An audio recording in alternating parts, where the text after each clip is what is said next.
We need a camera with enhancements. Is that a little camera there?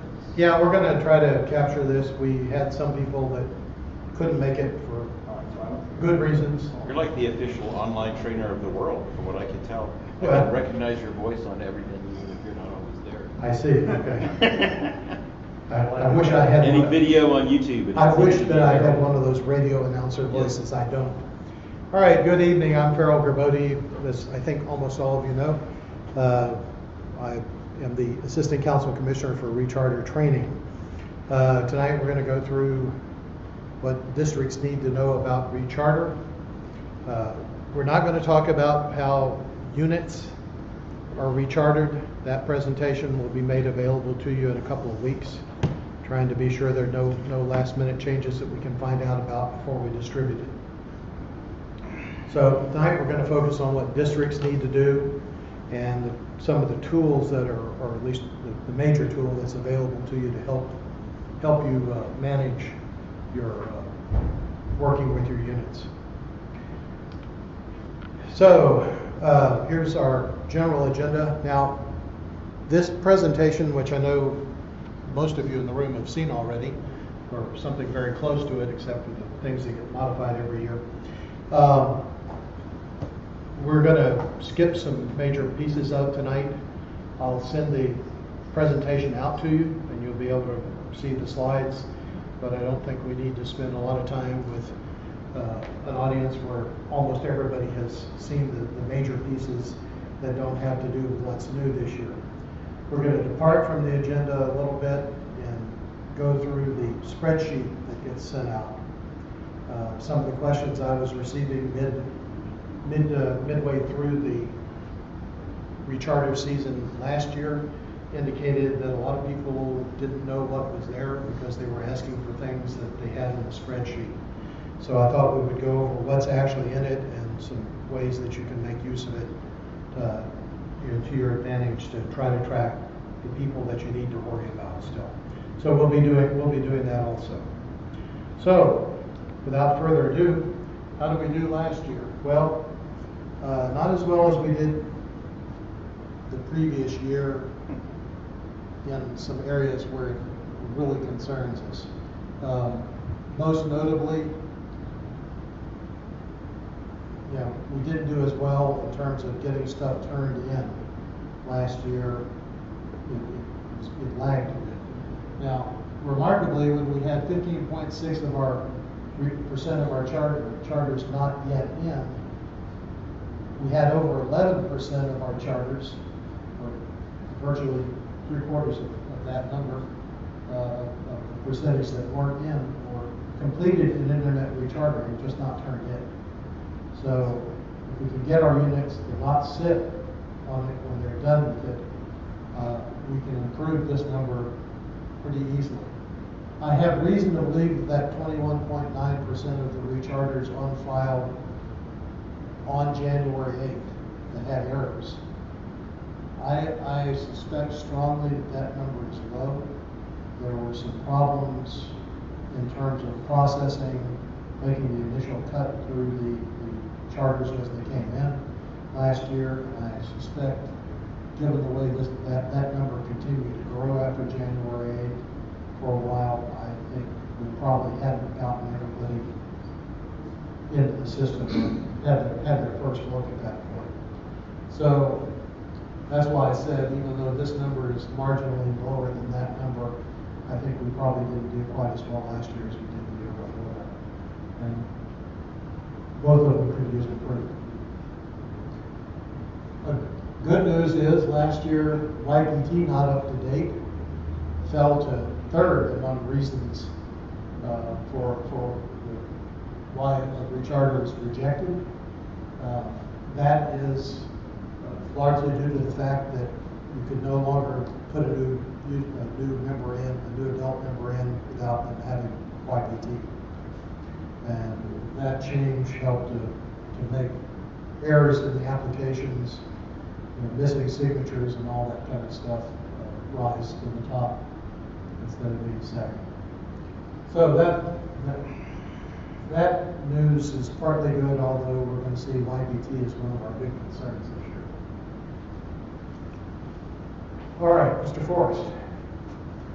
Yeah. And now our council commissioner. Where's my mic? Thank you, Farrell. So thank you, Farrell, and welcome all to our session this evening.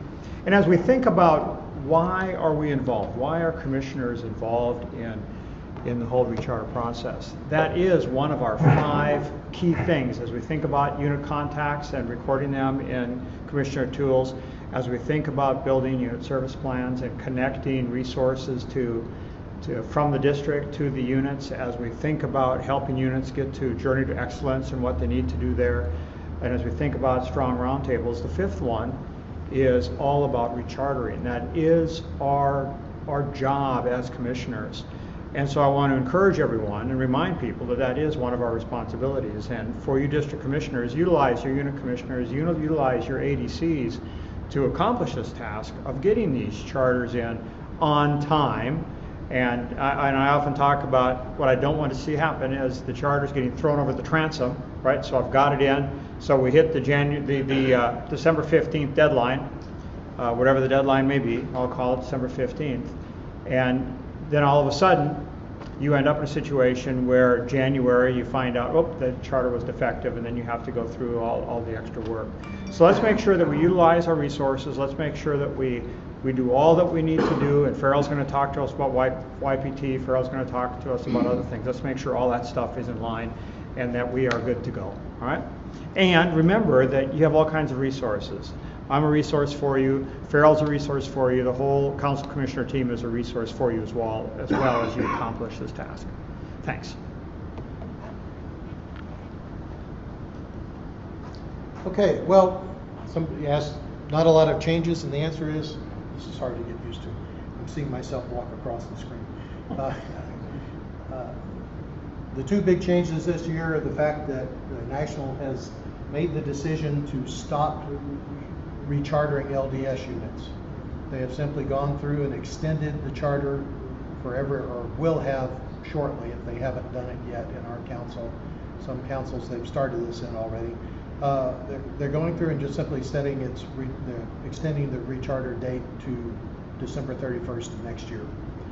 That means that they won't participate in the process at all.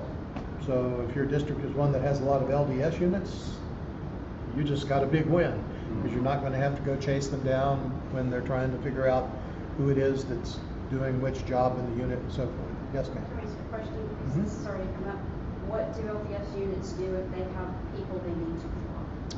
Well, everybody that's currently registered will be extended. So But since they're not going through the process, they won't have to meet all the criteria. they won't need to do that. Okay. Salt Lake City, apparently, since they paid the bill, they have decided that what's going to happen is they will pay for all of those people to be extended to the end of next year with whatever rate the LDS church pays for them, and you don't worry about it.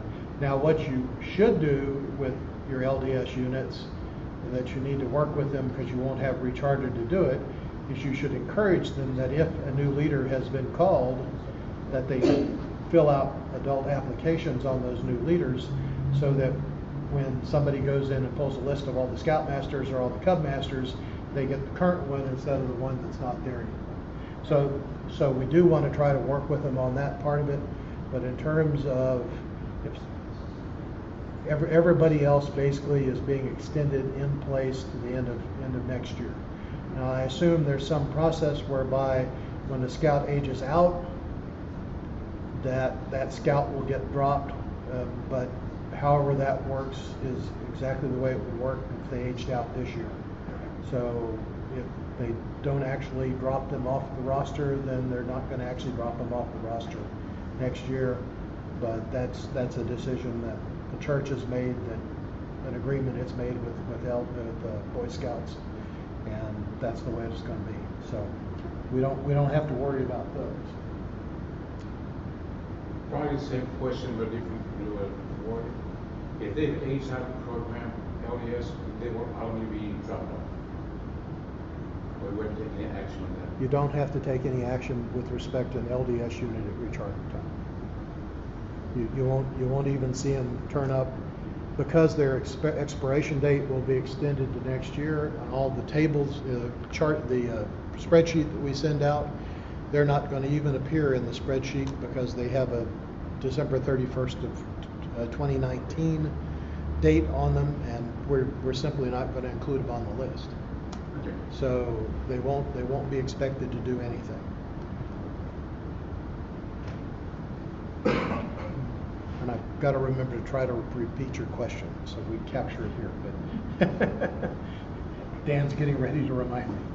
Okay, well, while with one hand things got easier, with the other hand things get a whole lot more interesting. The other thing that impacts this year's Recharter, it's not an actual change to Recharter, but it's a change in policy that requires every person who's going to be rechartered that has to take YPT to have taken the new YPT. They're supposed to, if they're already registered today, they're supposed to have completed that by September 30th. At any rate, when you go to Recharter, if you have somebody who has not taken the new YPT at the time you recharter, that person won't be allowed to recharter. So the Right. system will be smart enough to know that even if somebody had one 2 years, it'll cut you off and it'll show up as you need to do it new, is the way it's kind of It's already working. done. The answer, Already done that? Yeah. the answer is yes and no. Mhm.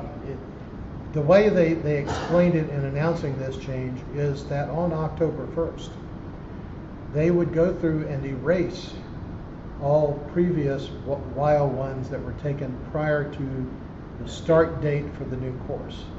Now, for those of you that are not aware of it, the way that the new YPT works is you go through and you take a set of 3 modules and a test. So a total of 4 modules get recorded.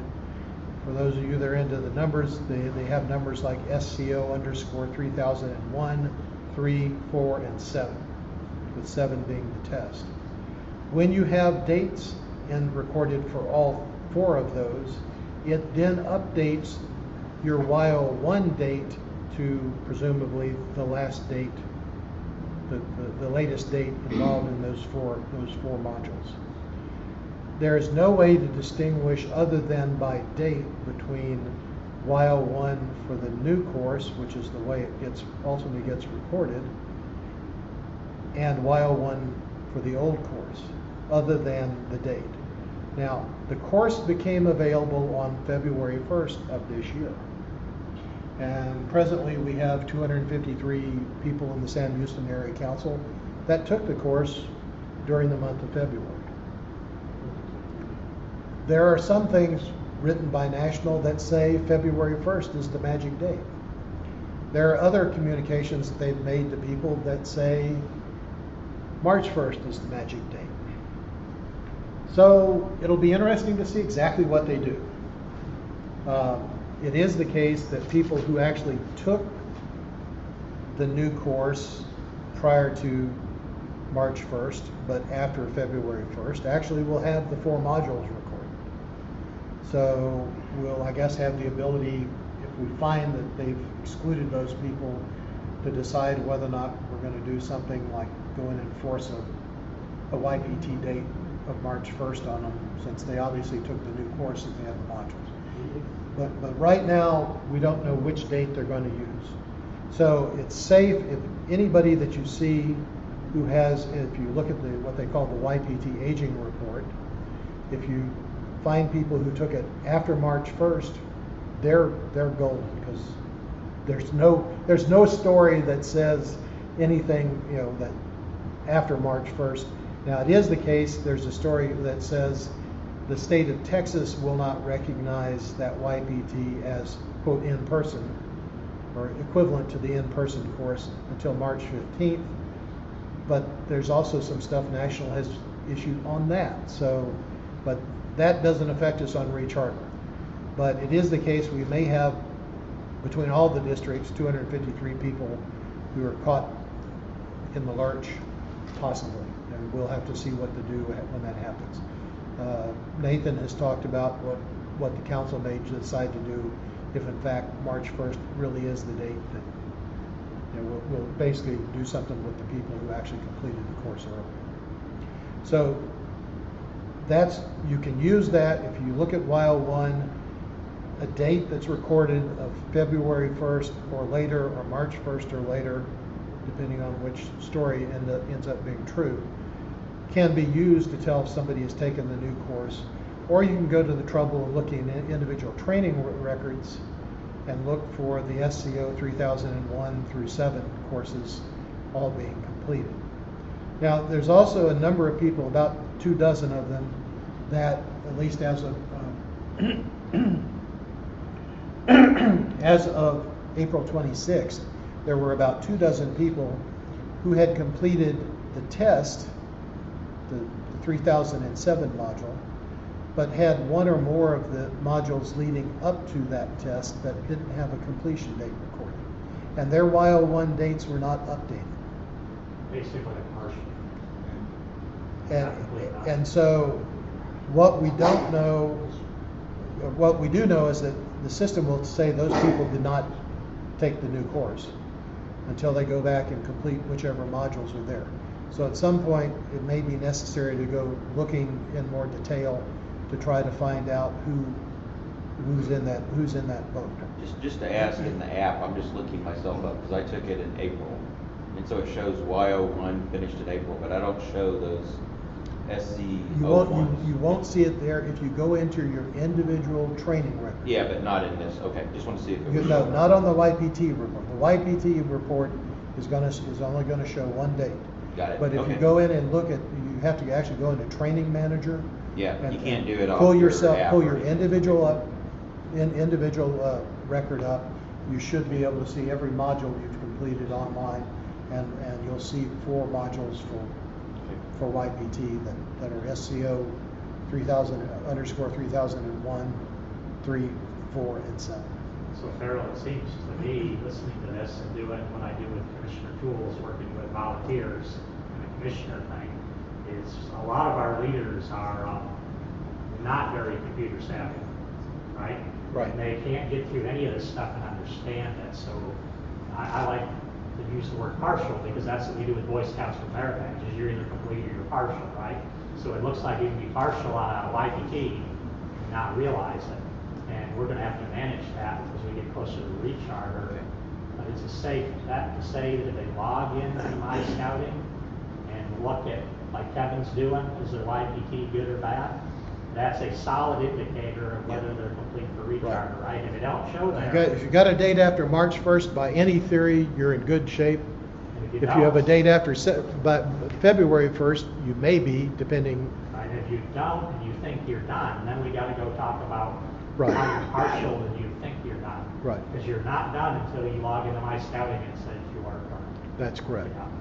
And Okay. it won't go away. It's going to take, those people are going to have to be chased down. Fortunately, like I said, on April 26th, when we got data from National, we saw about 24, 25 people who were in this case of where they had a completion date for the test, but not a completion date for all 3 of the modules preceding the test. It needs to show it's partial when they log in, you know what I mean? Now to see that, then they can see. Right. Yeah, right now it's like binary. You either are or you aren't. And I think I am, and I'm not. We have to be chasing. If it showed partial, you'd be like, oh, I knew I took something. Oh, Yeah. I'm partial. I have heard from somebody that you can sit down and take the test. So what I don't know is if these 24 people said, oh, I wonder if I can take the test. Oh, let me take the test. I'm done. And the answer is, no, that doesn't work. You have to have dates for it. Now, what we haven't determined yet is whether or not if you have dates for 1, 3, and 4, and you go back and take the test again, does it update your date? In other words, in the future, once you've seen the basic material, will you be able to? Well, we don't know the answer to that.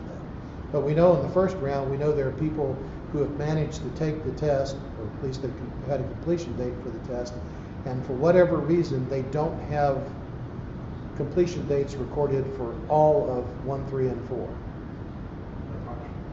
So it leaves them in a partial state, and it leaves them with the date they had for YPT. That's not the date that's on that test, which is normally the date you would see. Yes, sir. How is this going to affect the individuals that that took the face-to-face facilitate, you know, because they're not gonna be taking online stuff. And they could probably do something at the last minute, can't, who knows what. Facilitate is never for new content, huh? There is new content for a classroom course, and it's my understanding that if somebody took that facilitated course, it's not going to be able. BSA is not apparently going to distinguish between a course recorded after whatever date they use as a start date. If the date is recorded there, they're going to say you've taken the new course. So when it comes to the recharter, then, It should be there is okay. no completion of the 3 modules, but they took the facilitated. No, the difference is this. What I'm talking about is normally you go through and you take the first 3 modules and then you take the test. Right. And once you complete and it sees, okay, I've done the test and I've got all 3 modules, it updates the while one day. Right. Okay? Gotcha. If, when you complete the test, you don't have, say, a date for SCO 3004, the 3rd module, it doesn't update the date. It's not that it is saying, oh, you know, that the date is the end of all these things. It's a process that goes through.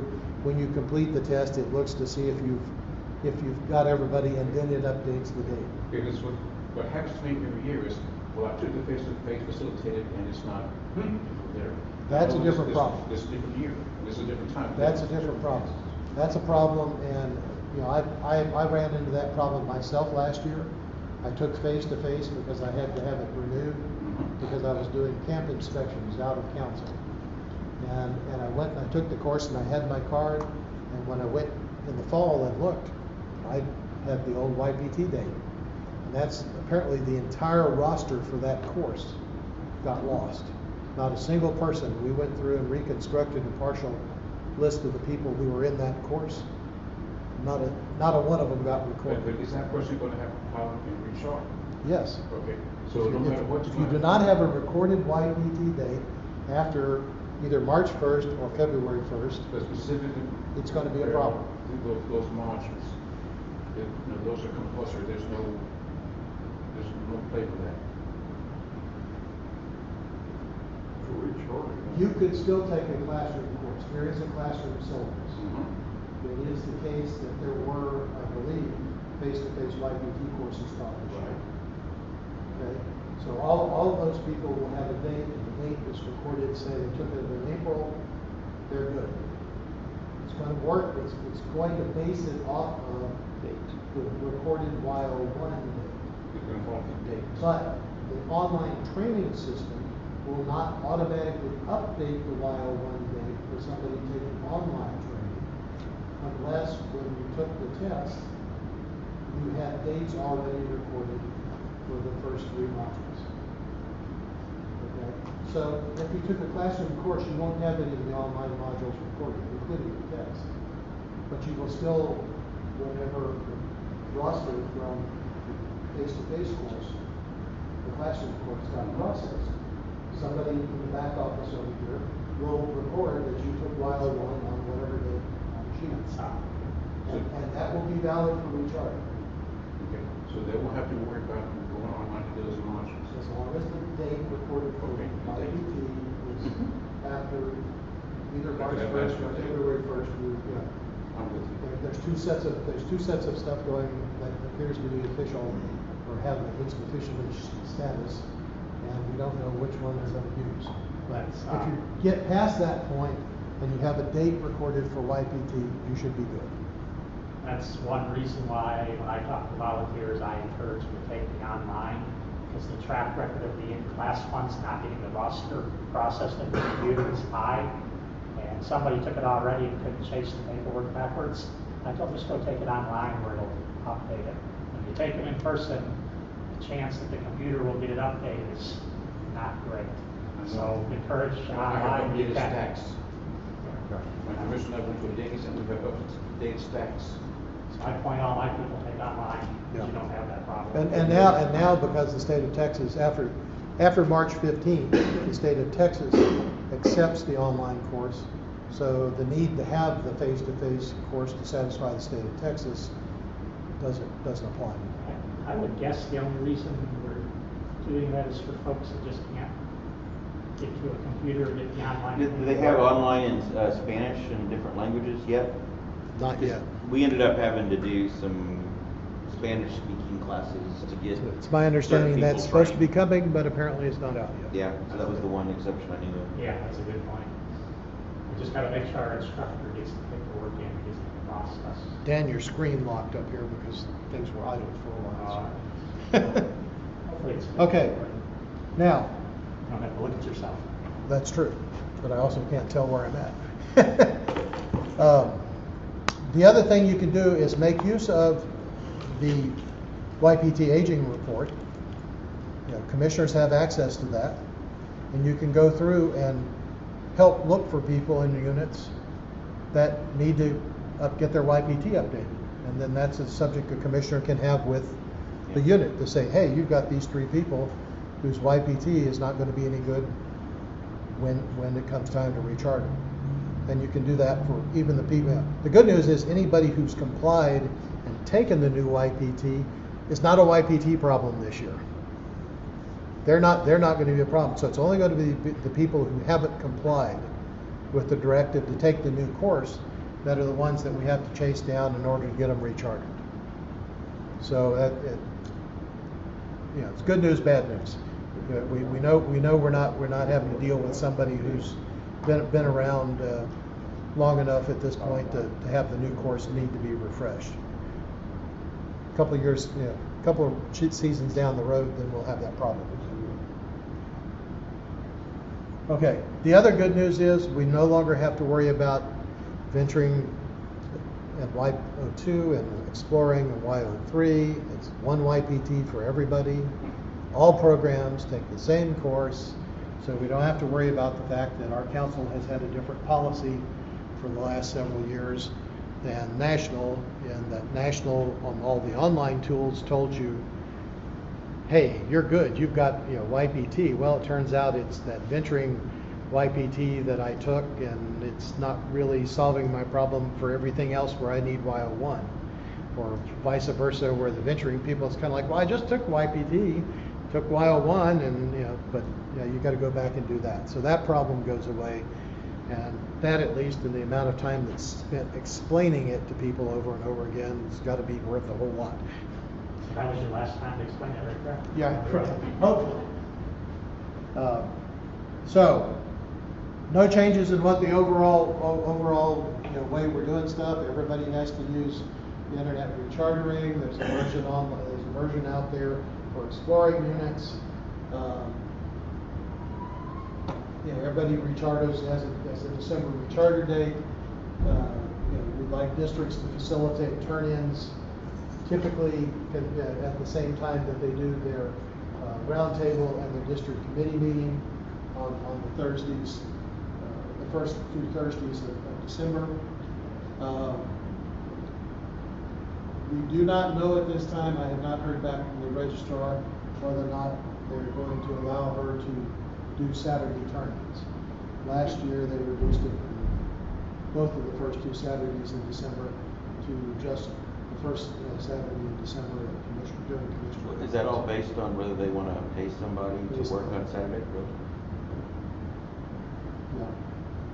And we had a new director of field service. The new director of field service, that's the way we want to do it. So since ultimately field service ends up paying for her, apparently when she comes in to do that, that's their decision. Okay? And then finally, we need to promptly follow up when an error pops out. All right, so that's the overall plan. Districts need to monitor their unit's progress and initiate corrective action. Somebody hasn't logged on and it's the middle of December, it's probably middle of November, excuse me. It's probably time to start saying, why haven't you started yet? It's a good idea to get them to at least log on to be sure they're not going to have a problem doing it. Every once in a while, there will be data that has somehow gotten into the system for a unit that when the unit tries to load it, just simply won't let the unit get started. The real reason for doing that is not so much you expect them to do anything, you just want to be sure they can download that data and have their copy. Similarly, if somebody is finished, internet recharter, and haven't gotten around to, turning in the paperwork, and it's been sitting there for 2 weeks, probably worth a phone call to say, hey, what can we do to help? To try to get it done. Again, back in January, when the month of December was closed by BSA National, we had 11% of our units who completed internet rechartering who hadn't turned in paperwork, and only another 4.5% or 3.5% of our units that either hadn't started or had some other problem going on in terms of those that hadn't turned in. So there's no reason for the stuff to sit there that long. Okay, what districts need to do? You need to figure out your recharter plan. Who's going to be spearheading the process for you? Who should your units contact when you have a problem? Let me give you a hint of the answer. That's not me, okay? When your units have a problem, they need to have somebody in your district to contact. And if that person or those persons have a problem they can't answer, then please have them call me. But I can't do it. I'm guessing we're going to have between 1,300 and 1,400 units rechartering this year after taking out the LDS and the drop units from last year. I can't be help desk for 1,300 units by myself. It's just not going to work. So you need to think out those things. You need to conduct the training. We suggest that you do that early in October. We understand a lot of districts now have moved to where they take over a roundtable for this purpose. However your district does it, please conduct the training. The training PowerPoint, again, I expect to have available, let's say by the middle of September for sure, since we don't expect that you'll be using it before early October. If somebody decides they've got to do it earlier or is going to use it earlier, let me know and I'll accelerate the schedule. But the plan is, I'd like to wait as long as I can in case there's a last minute change and I can get that documented rather than trying to recall errors. I think I turned them on. Yeah. There we go. Is that better? Tell my voice was being give out and I wasn't hearing myself as loud. Okay, so try to provide an opportunity for your units to bring their paperwork to you and have somebody sit down and look over it. If you'll use that and use the checklist that's available, that will be available in the packet, it'll help you spot some easy errors and hopefully maybe they bring it in on that first Thursday and you find an error and you send it back with them, they can bring it back the second Thursday all ready to go. We've shot that bug before it goes on the reports. Monitor unit progress. Remember, yes, the charter expires at the end of December. The charters are due, however, December 15th. And that's a Saturday this year. So that means that they need to be working faster rather than slower. This is not like the IRS, by the way. Does it? You don't get till next You week. don't get till Monday or oops, we have Patriots Day. No, we'll make it Tuesday. Anyway, follow up and help complete any problems. And then lastly, districts are responsible for their own recharting. Is that still in paper only? It's still paper only in this system. Hopefully in the new one, that with non-unit registrations, as those are called, will be part of an online system. But that hasn't changed. They still do it the old-fashioned way. We used to recharge units back 20 years ago. Okay, so that's it in a nutshell. Now, I've got a slide on each one of these points. I'm not going to go through those. I will remind you of this. I will be sending out a link to this presentation. So so you can download the presentation. Our packets, which are really not probably packets again, they're probably just a Two- one-pager. a couple of sheets of paper, yeah. They'll be ready for November roundtable. or They're November actually 1st. ready for October roundtable. Okay, good. Okay, that's good. It's- But the system opens up. the You won't have first- access to the system until November 1st. Okay. Oh, wait, November 1st is a good day to hold your training session and have everybody log on. There is an advantage to doing that because it's nothing better than being able to actually sit there if you have internet access in your training, let them log on and get started, and you know they've gotten started. The bad news though is it encourages them to wait getting started. You think about how Recharter works, they should be spending October, and commissioners should be helping them do this process, conducting a membership inventory, figuring out, getting the word out to their families that, hey, Recharter's coming up, and you're gonna have to pay this much money. And all that kind of stuff, if you wait until November, then you have very little time to fix it. Let's make use of October to actually, encourage them to get ready. Because if you get ready, then once it's available on November 1st, stuff ought to sail right through it. If you've already gone through and found out Johnny and Billy are not coming back and, gotten people's money collected, or at least gotten started with them thinking about turning their money in sometime before Thanksgiving, the whole thing works a whole lot better. In fact, the council to our northwest up in Austin has, basically they've changed their whole process to where they now start internet rechartering in October, and they expect it to be turned in for commissioners to look at by November 1st. And then they spend November shooting the bugs. Their goal is to be completely done by December 15th. Unfortunately, we haven't yet found a way to make that work with our membership operations here. So maybe someday we can do something like that. But that's, there are people who do this, and it's fine. If we had October, then I'd say great. Hold your thing, get them started, and all that, and then lead them through the membership inventory.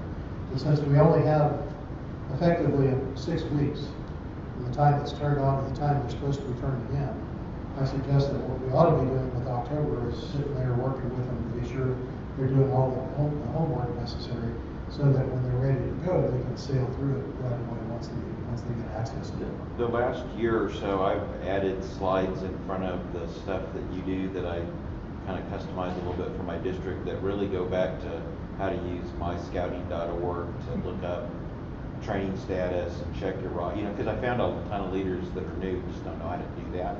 So it's been pretty useful.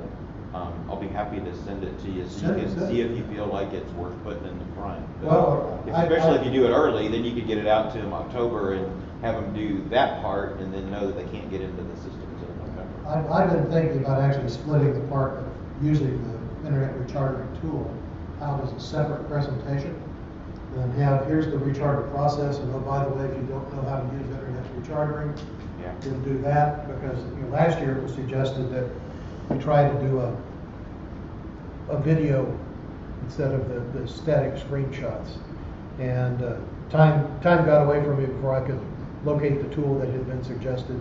But I'm thinking that that's a future direction we need to work at, and that would work well to have modules. If you think about the main line of the presentation, say if you don't know how to use My Scouting, whatever, then we have a little either sub-presentation or whatever. Well, they changed it just last year, so you were getting stuck where they hadn't updated the program yet until at the time it was due out, right? If I had $1 for every time the unit leader said, Dan, I don't know if so-and-so is registered as a unit leader in my tab. Can you talk downtown? I said, you got My Scouting access? Open your laptop, you can see. Member manager, and the next thing you know, they tell me when I show up member manager, oh, that's new. So teaching them to use those tools, they have access. But anyway, the set of milestones up here, for a while we tried to say this is the way you do it. Well, that didn't work well for some districts. But this kind of gives them a week to get started. Stage 1 is we've logged on and we've loaded our data. The next 11 days, they should be through editing their roster. And then after that, every 3 days, And generally, most of those steps 3, 4, and 5, once you get the errors out of it, everything else is just kind of like bam, bam, bam. So, but this is a plan that if people are having trouble staying on track and getting done, you know, this is something that you may wish to use. We'll talk about this some more in it, but in the spreadsheet that gets sent out, we basically report where they parked it the last time they logged off. You know, so if they're in stage 2, you know, completing of stage 1 for these previous milestones means that you would see them parked in stage 2. Because it's not going to show the thing that we can report, because that's what the system gives us to work with, is not where they're, you know, what stages they've completed, it's where they stopped last. Okay, so we'll talk about that in a minute. We're going to look at the spreadsheet. Okay, follow up on problems. The registrar always wants me to emphasize this with you. When a correction is brought in, you get notified there's an error in a recharter. And somebody brings a correction in, they take that to the counter, and they don't say, this is correcting an error in the recharter for pack whatever the unit is. If they don't tell them that, and personally, when I've done this as a district commissioner, I'd come in and say, I'm bringing you a correction for pack, you know, 853. Go get the folder. And they go get the folder out of the back, out of the error file, and bring it up, and we be sure that error gets there, and then a note made that it now needs to be checked to see if it's fixed. If you just hand them another application because you were missing the application for the Cub Master, they'll process the application. Okay, it's done, but it doesn't solve the problem that they're still holding the recharter up in the back room. And moreover, they may not have even registered for next year, they just registered for now to the end. And so you've got to take the extra effort to be sure that they're notified that we're trying to solve a recharter problem. Let's be sure we're solving that.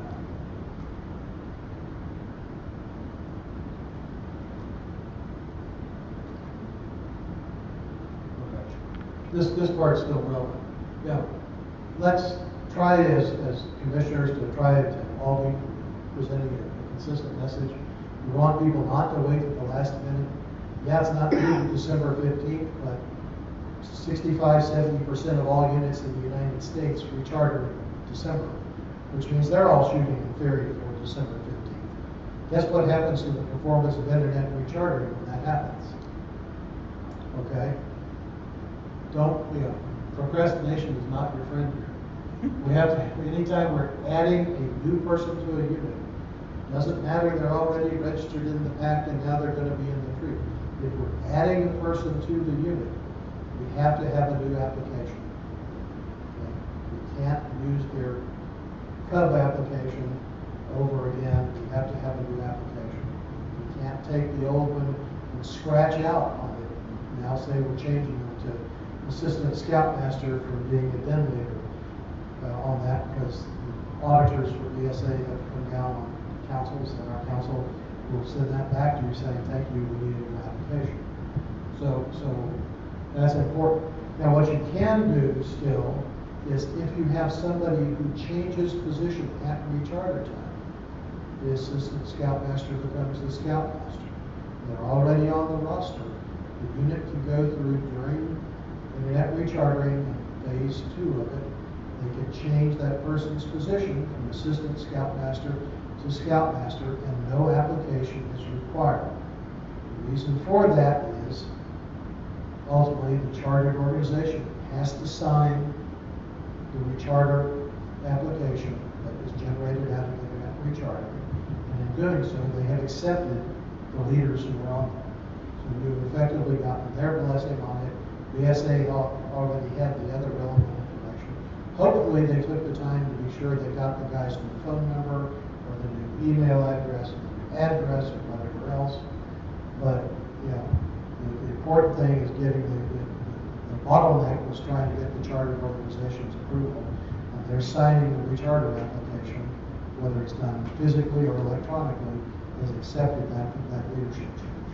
So that part you don't need an application for. But when you're saying this person is new, we're adding them to the unit. We've used internet rechartering to promote them as part of internet rechartering says. From the pack to the troop, they're still a new person in that troop. They show up on the list of new people at the front of the recharter printout, and they've got to have that completed application. Top unit leader training ought to be old hat now. Over and over again, the recharters are due by December 15th, and so forth. We want to try to be on time. We want to try to be error-free. Get it on time, and get it in error-free, and nobody's spending time, wasting time chasing down recharters that have been turned in. They're not chasing down people to fix errors. So if we do that, then we have a whole lot of time that we can be doing something fun instead of something that unfortunately we will have to keep that until it's done. Oh, I thought Recharter was fun, Carol. My favorite, but it shouldn't be everybody else's. Okay, so down here, for those of you who don't know me, there's my email address, although I think everybody in this room probably has my email address because they showed up. And again, phone number, and that's for district use. Please be sure that your district has a process for your units, know who to call in your district, rather than just tell them to call me directly. Okay, any questions about this part? Yes, sir. Okay, in my district, most of our traditional PACs have been historically sponsored by schools, and the school district this year just changed from letting the principals be the institutional heads to has to be PTO and PTO presidents. We got a number of them that don't want to sponsor anymore, and we're looking for alternative chartering organizations, which we're doing. So I'm going to have a bunch of units that want to continue and will continue, but they'll be under a different organization. Is that new unit application page? That's how I've done it before when we changed institutional heads. Or is that going to require us to do something different for a few of those? First, the DEs will have to do it. So the DEs will do that part of it, okay?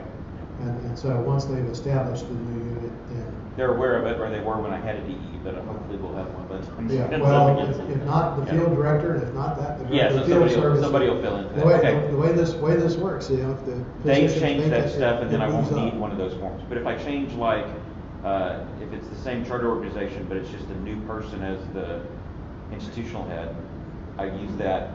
Does that have to change on that new unit? I believe you can do that. PDF form? That's how I used to be I told believe to you can do it. that as an edit, but Yes, again, you can. when You they're can just edit it on Recharter? But the Okay. way it should be done is when there's a new institutional head, again, the DE ought to be involved. Okay. But you can edit the institutional head, because I've done that a number of times with LDS. Yep. But you cannot change the charter organization. That's correct. Okay. I You kind of cannot- think you for some cannot reason change they were the scared spelling us of to it. use that new unit form, and you don't act like it's a new unit. You just say change of. That's the it's- process with the Ds control. Do different stuff. Okay. And they know how to do it, and that's, Okay, if you get a new organization, you're gonna have to use that. You can't correct the spelling. You can't correct the spelling of the chartered organization in Internet Recharter. The other- DE has to. Yeah. DE has to I think submit. that sounds like experience. No, we ran into this problem because It kicks it out. the promote function of Internet Rechartering will show you if you have units that are chartered by the same charter organization, and you go into promote, it'll give you a list of your unit plus the other units. But if anything whatsoever, if there's a punctuation different, if there's an abbreviation that's different, if there's extra space, it will not match them up.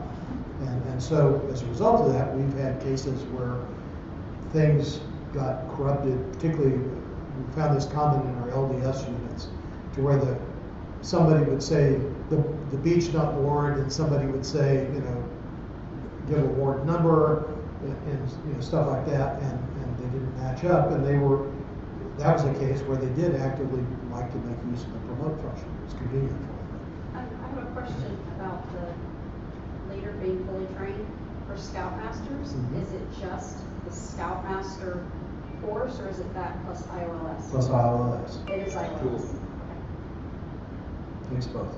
Yeah. I got two other questions for you. So, because the new YPT rules are talking about females being leaders, is it gonna tell us there's an error or look for that as one of the parameters that have to be met for units doing family scouting, or will that be something that it isn't smart enough to ask? It's gonna be an interesting question. You don't know that answer yet, okay? I mean, from a recharter standpoint, Because it looks for now for making sure you got enough den leaders or at least quantity. but I don't think it's done that on venturing. I think you had to, I think a venturing crew had to enforce. Well, we didn't used to have the rule that it did. Had to be registered, right. You had to be registered, And but so now they're the- saying it's gotta be The female. answer is it's females. unknown at this point. Okay. You know, cool. but it would be interesting to know if they do that. But the rules, generally speaking, say that you must have registered female leader present at Yes, the activity. which would make you think that they have to exist in your unit. but I not understand necessarily, I it, guess. I mean, but again, it's not, you know, that's Yes. not a recharter issue. I know, yeah, that's what I'm saying. So I don't know if it's gonna look for that, and I could Yeah. make the argument that it won't. Okay. But it is the I case. know I'm gonna get asked that question, so I'm just trying to help prepare And people. we don't know that's one of those changes that we don't know. Well, the answer we're to. kind of asking people then without really any enforcement of it, you know, I mean, in a way, you know, that, for that stuff. The other one is, last year there was an option that it let you, when you were doing like the online thing where it would send the signature at the end to your COR. It seemed to have a choice that said something along the lines of, do you want only COR to sign? Or do you need COR plus institutional head? It actually gave both those choices separate. It gave you, you could pull down the person doing the signing, I think, basically had to log on credentials that you had established when you Yeah. created it. And when they went to the page for signing, then they could select the pull down menu. Okay, Or a drop down box, either that they were signing as COR or as institution head.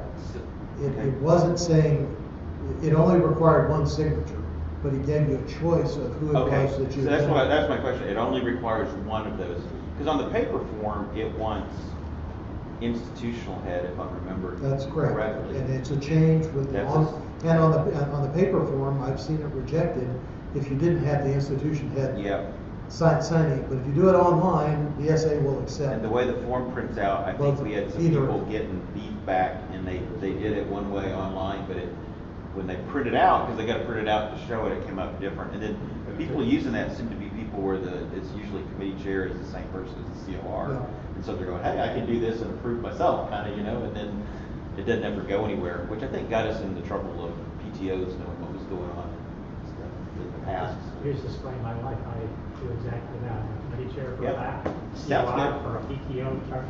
Exactly. Yeah, it sounds good. I just, for some reason, I thought, maybe, are we skipping a step, or is that okay to skip a step? No, it Okay. is the case they did that, and I specifically asked, why is it that we have an inconsistency that we still say that if you print the thing out and get it signed, it has to be the institution head? Yep. And over here to be done this way, and got a hump? Okay.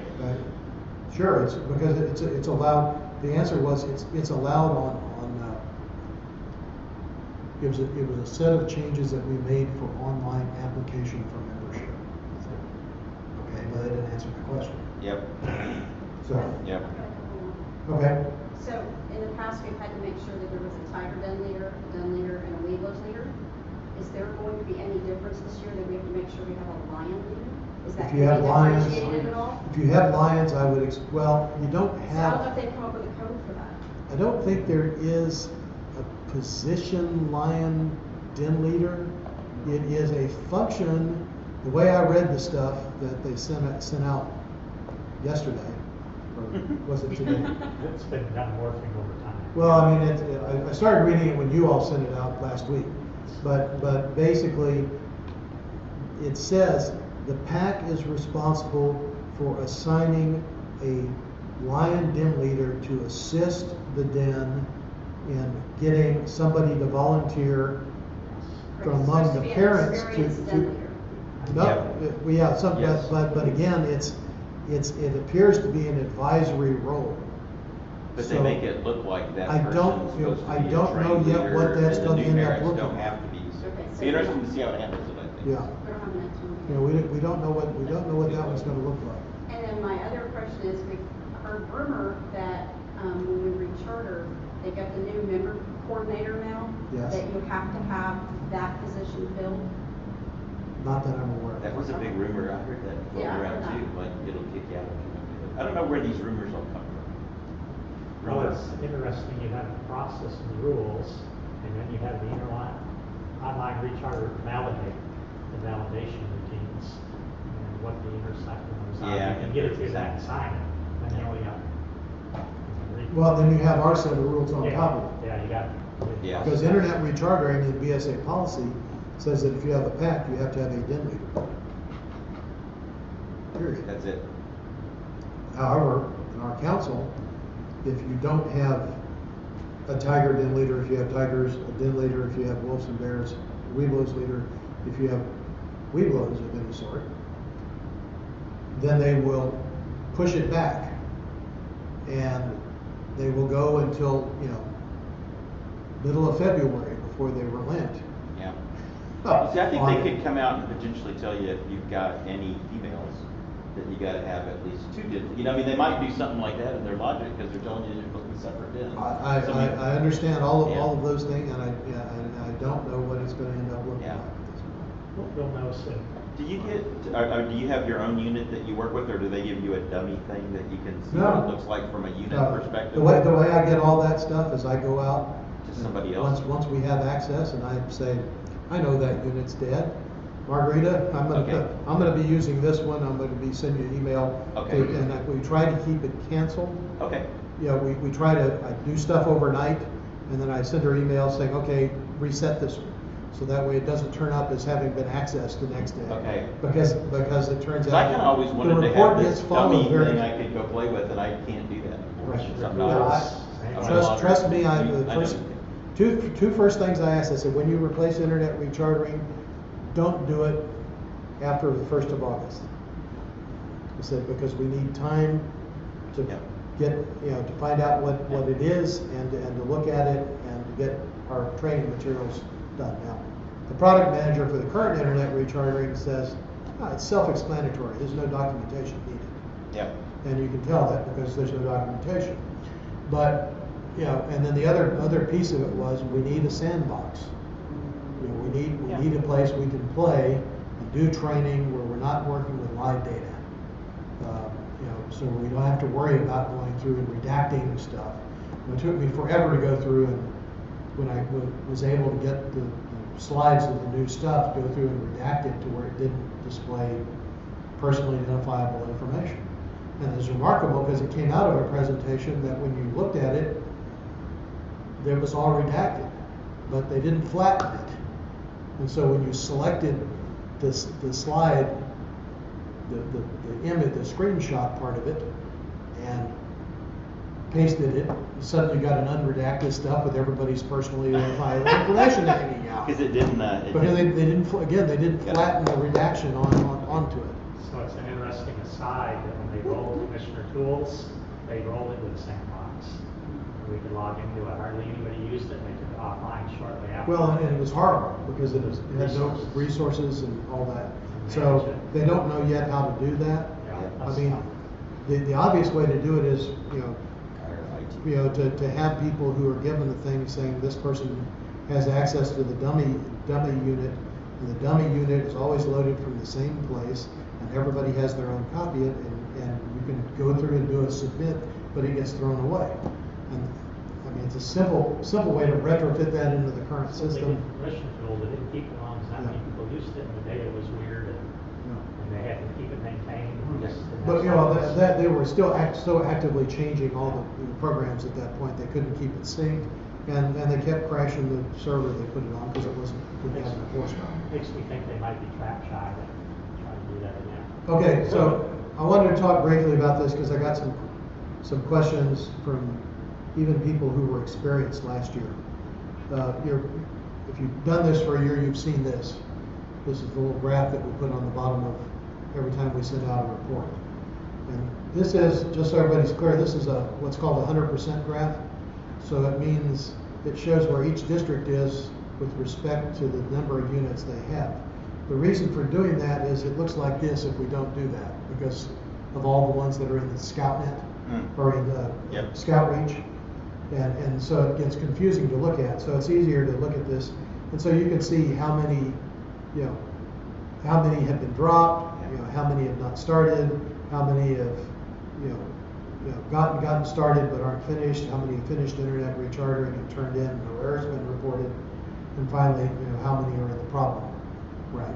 But this is the percentage of the district's units that are in that state. So that's number one. Number two, if you're tracking, during the month of November, I make a point of keeping this up to date. This kind of shows for Flaming Arrow Division District, they had 11 units rechartering. 2 hadn't started, 3 were in stage 2. That means they're editing their roster. 1 in error checking, and I'm sorry, they had 11 that were dropped. Excuse me. And they had 61 that were turned in for a total of 78 units. Okay. This bar advances during those milestones that I put up earlier. Each time one of those milestone dates is hit, then this red bar gets wider, just to kind of show you where in theory you'd be if you followed it. Summary, this is where we go through and show drops, not started, how many have actually at least logged on to internet rechartering, how many have actually gone through to submission, completed internet rechartering, how many that have not turned in their internet rechartering, how many have been turned in, how many problems, how many are still out. Okay. This other block over here, grand totals, is useless, but I've got some other programs that go through and read this stuff out, and so that's why I didn't delete it. But right now we actually have everybody working on a December schedule. Every once in a while we inherit a unit from out of council or somebody slips up and we get somebody started that's not on the right date, so we have to add another month in here. But those are helpful. You can go into this point and double click on Skyline and get the 20 units, or the 21 units in Skyline that aren't in, or whatever we were at that point. No, I'm sorry, they had 21 units, period. So you click on a line, you can pull up the list of the units for that specific one. Finally, on the front end of this, there's a lot of information here. You can tell, first, you can use these selectors to say just pull up one district. All right, so now we just have my district, my home district up. The red tells us the unit's been turned in and it's got an error on it. So that means out here in the error columns, it's going to say, found the problem on December 21st. The problem was the internet institutional head signature. And if the DE has taken it out, it'll show signed out date over here. Okay, so that if somebody's trying to find something and it can't be found, well, the information may be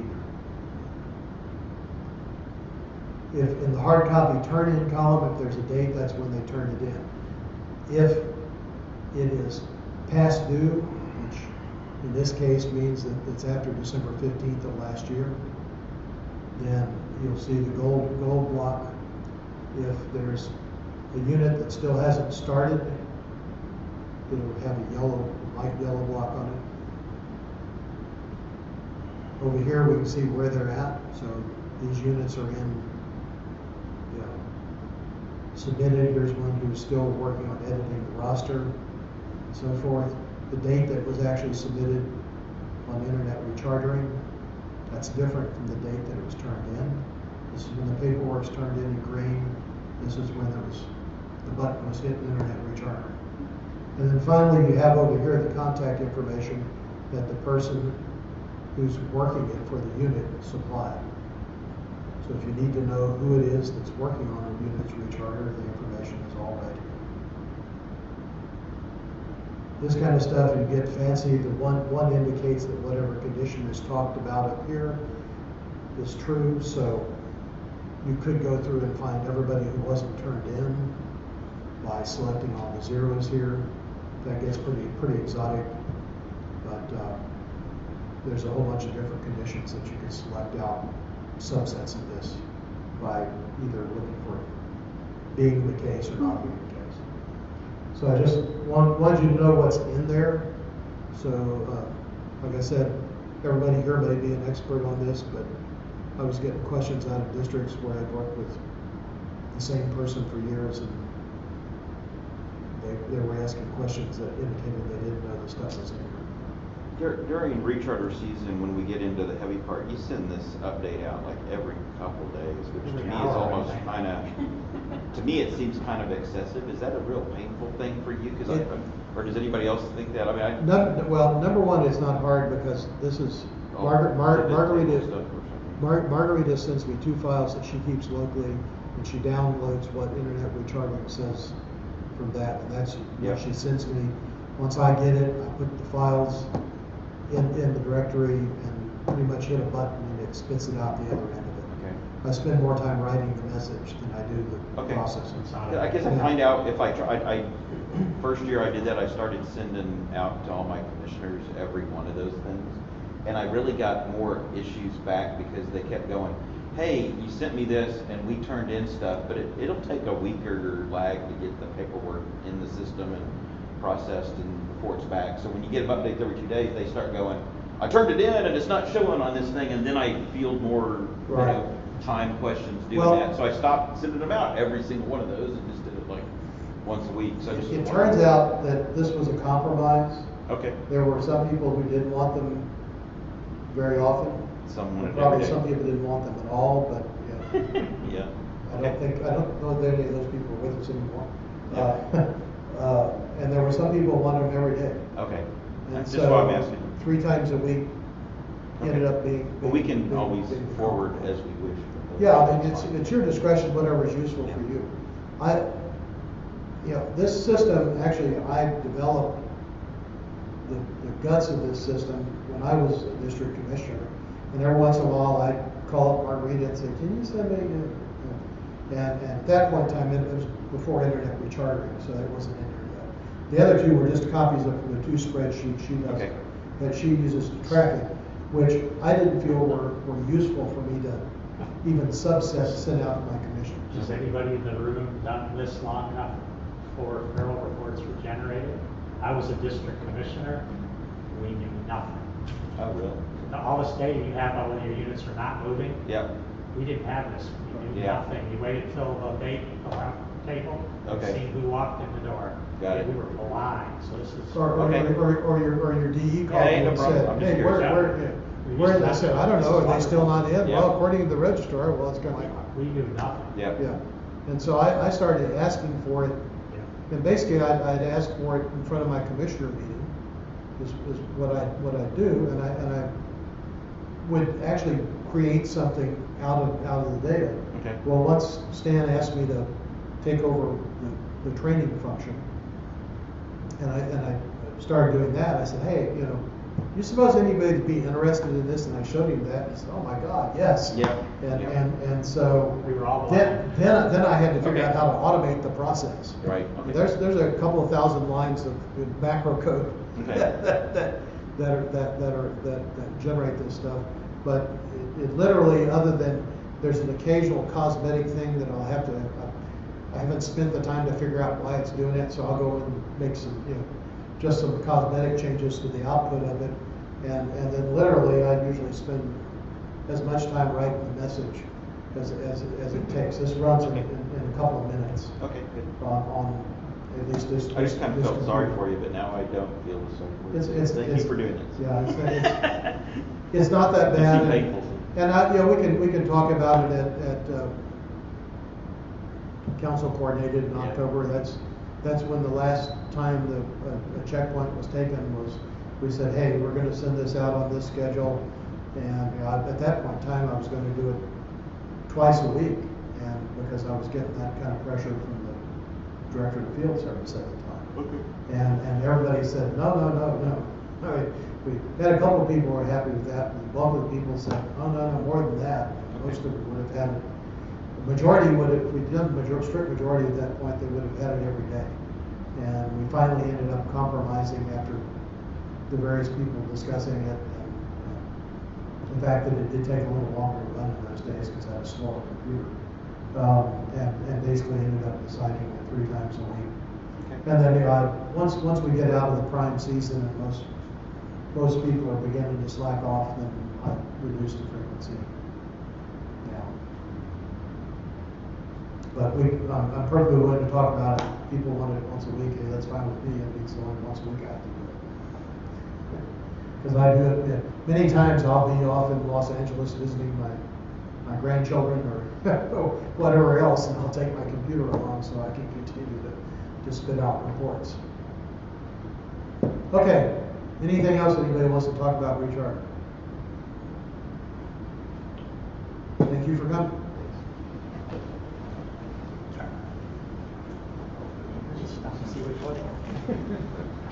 Tell it to save. And we'll see, we may have a video